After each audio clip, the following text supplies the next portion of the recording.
Hey, Dennis here, and today we're going to talk about a mistake that I see lots of men making. Well, I can't call it a mistake, but it definitely hurts their chances of reconciling with their wife. And what ends up happening is she says she wants to leave. She says she's not in love with you. She says she wants a divorce, whatever. And we go into panic mode, right? Our legs drop, our knees buckle, and we feel like somebody just punched the wind out of us. And once we pull ourselves back together, this light bulb switches on. It's like, okay, I need to go do something. Like, I need to go fix this, which is what we as men do really well. We fix things and we start looking and we search YouTube and we Google on the internet and we talk to people and maybe we go get a therapist and we do all these things, which on paper sounds like, yeah, you're taking action, you're going forward. And yet, what ends up happening is we take a little bit from here, a little bit from here, a little bit from here, a little bit from here, and we start trying it out.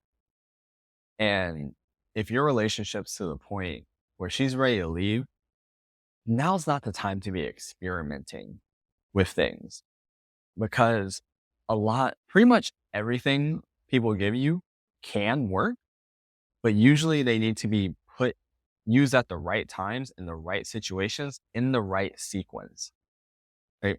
So you can have all the tools to go build a house, all the materials. But if you don't know that first you have to lay the foundation and then the structure and then the roof, and et cetera, then your house is going to be a mess, right? If you go try and put the roof on before there's a foundation, then what are you going to do? And it sounds silly, but this is basically what happens because we talk about like, should we do no contact? Well, no contact can work in the right situation. In most situations, it doesn't. If you have an anxious attachment style and she's asking for space and no contact can give her that space, sure. If you have somebody who really just wants you to show up and show that you really care, no contact can be one of the worst things you can do. It completely ruin the rest of your connection, right? Or maybe you do it for 2 days. Some people try to do it for 2 weeks. Like, same tactic used in different ways can both help restore or completely ruin. That's one example.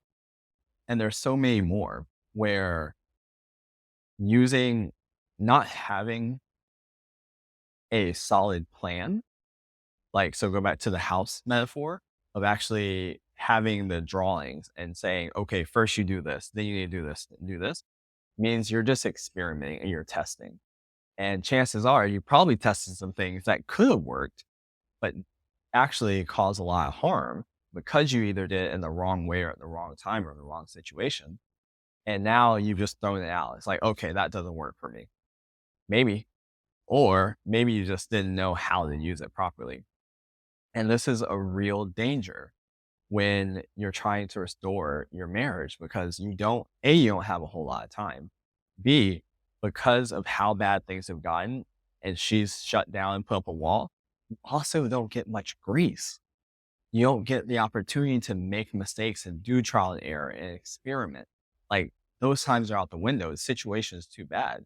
So you actually need to do the right things at the right time in the right way the first time. That's where you need to be. So what's the solution here? Now, we have a program that shows you the right things to do in the right sequence. And there are other programs out there. I'm not going to say we're the only one, but you need to get on a plan. And even if that's a plan of your own making, but something that's fully thought through, who's put in the right sequence and doing the right things for your situation, that's what you need to be doing. Otherwise, if you keep piecemealing and dabbling in this technique or this tactic and all this, it's going to be a hot mess. You're going to get frustrated. You're going to wonder why. Then you're going to get bitter at her for not giving you an opportunity and not seeing the effort. And it just crumbles to what little you have left. So stop piecemealing. Stop taking here. Find a plan, commit to that plan, and follow that. Even if it's a mediocre plan, it's still going to be better than here, and just vomiting it all over her. Having something thought through is going to be much better. So stop piecemealing, find a plan, and watch how much better that works. All right. That's what I have for you today. With love.